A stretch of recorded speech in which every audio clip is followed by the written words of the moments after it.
جعلی ویڈیوز کے ذریعے مسلمانوں کے خلاف پروپیگنڈا۔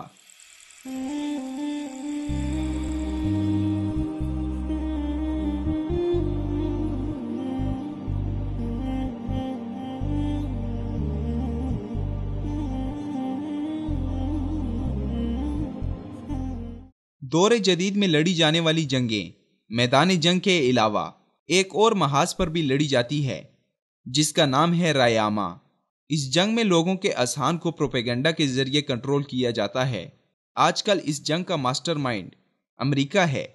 جو کہ اپنی عوام کے اذہان مختلف طریقوں سے اپنے بس میں رکھ کر اپنے ناجائز فوج کشی کے لیے جواز فراہم کرتا ہے، جن میں حقائق کو مسخ کرنا، خود ساختہ جھوٹ بنانا اور خود کو حق پرست ثابت کرنے کے لیے من گھڑت کہانیاں پھیلانا شامل ہے۔ حال ہی میں سنڈے ٹائمز اور بیورو آف انویسٹیگیٹو جرنلزم نے اپنی مشترکہ تفتیش کے بعد انکشاف کیا ہے کہ امریکی ادارے پینٹاگون نے بل پوٹینگر نامی ایک برطانوی فرم کو عراق پر امریکی حملے کے دوران القاعدہ کے خلاف جعلی ویڈیوز بنانے کے لیے $540 ملین دیے۔ ان ویڈیوز کے ذریعے ان کو دیکھنے والوں کی لوکیشن معلوم کرنا اور القاعدہ کے خلاف منفی پروپیگنڈا امریکہ کا مقصد تھا۔ بیل پونٹینگر نے 2007 سے 2011 کے درمیان عربی نیوز نیٹ ورک طرز پر چھوٹی چھوٹی کوڈڈ ویڈیوز کی ایک پوری سیریز تیار کی، جس میں القاعدہ کو خون ریزی اور بم دھماکے کرتے دکھایا گیا تھا، اور ان اقساط کو ایک ڈاکومنٹری کی شکل دے دی اور بعد میں ان کی سیڈیز بنا کر ایک منصوبے کے تحت عراقی عوام کے گھروں میں ڈالی گئیں۔ یہ سیڈیز صرف ریئل پلیئر پر ہی چلا کرتی تھی، جو کہ خودکار طریقے سے اسے استعمال کرنے والے کی لوکیشن معلوم کر لیتا ہے۔ پینٹاگون کا مرکزی مقصد ان ویڈیوز کے ذریعے القاعدہ کی پروپیگنڈا ٹیم کی توجہ اس جانب مبذول کروا کر ان کی حرکتوں کو مانیٹر کرنا تھا۔ لندن کی اس فرم کے کلائنٹس کی لمبی فہرست ہے، جس میں جنرل پنوشے کے علاوہ اب CIL بھی شامل ہے۔ امریکہ کا یہ طرز عمل نیا نہیں، کیونکہ پروپیگنڈا ہر جنگ میں امریکہ کا مرکزی ہتھیار رہا ہے۔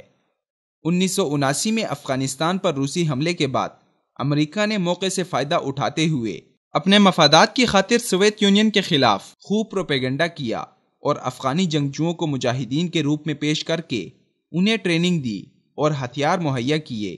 1980 میں واشنگٹن نے مجاہدین کو $4 بلین کے ہتھیار مہیا کیے۔ اس وقت کے صدر رونالڈ ریگن نے مجاہدین کو حریت پسند کا نام دیا۔ اسی افغانی جہاد کے دوران اسامہ بن لادن امریکہ کا منظور نظر مجاہد تھا، جسے روسی شکست کے بعد دہشت گرد بنا دیا گیا۔ نیو یارک اور واشنگٹن DC میں 9/11 کے حملوں کے بعد امریکہ کی طرف سے مسلمانوں کے خلاف ایک اندیکھی جنگ کا پہلا ہدف افغانستان اور دوسرا ہدف عراق تھا، اور دونوں ممالک کا اس واقعے سے کوئی لینا دینا نہیں تھا، اور صدام کی حکومت اور اس کے اندیکھے بایولوجیکل ہتھیاروں کے خلاف دنیا بھر میں ہر سطح پر پروپیگنڈا مہم چلائی گئی، جبکہ اقوام متحدہ کے ہتھیاروں کی جانچ کے انسپیکٹرز کے مطابق عراق کے پاس تب کوئی بایولوجیکل یا کیمیائی ہتھیار نہیں تھے، کیونکہ 1991 کی خلیج جنگ کے بعد یہ تمام ہتھیار اقوام متحدہ کی زیر نگرانی تلف کیے جا چکے ہیں۔ ایک تقابلی جائزے کے بعد کہ فروری 2015 میں 21 مصری قبطی عیسائیوں کے داعش کے ہاتھوں سر قلم کرنے کی ویڈیو دہشت گردی کے تجزیہ نگار ماہرین اور فاکس نیوز کے مطابق جعلی تھی۔ بن لادن ریڈ شاید دور جدید میں ایک مفرور انسان کے انسانی شکار کا فلمایا گیا سب سے بڑا ڈرامہ تھا، کیونکہ امریکی حکومت بن لادن کی موت کے بارے میں کوئی بھی ٹھوس فارنسک ثبوت آج تک پیش کرنے میں ناکام رہی ہے۔ میڈیکل فیلڈ اور افسران بالا کے بہت سے افراد اب تک اس مفروضے کا یقین نہیں کرتے۔ جعلی ویڈیو بنانے کا یہ واقعہ پاکستان میں 2009 میں پیش آیا،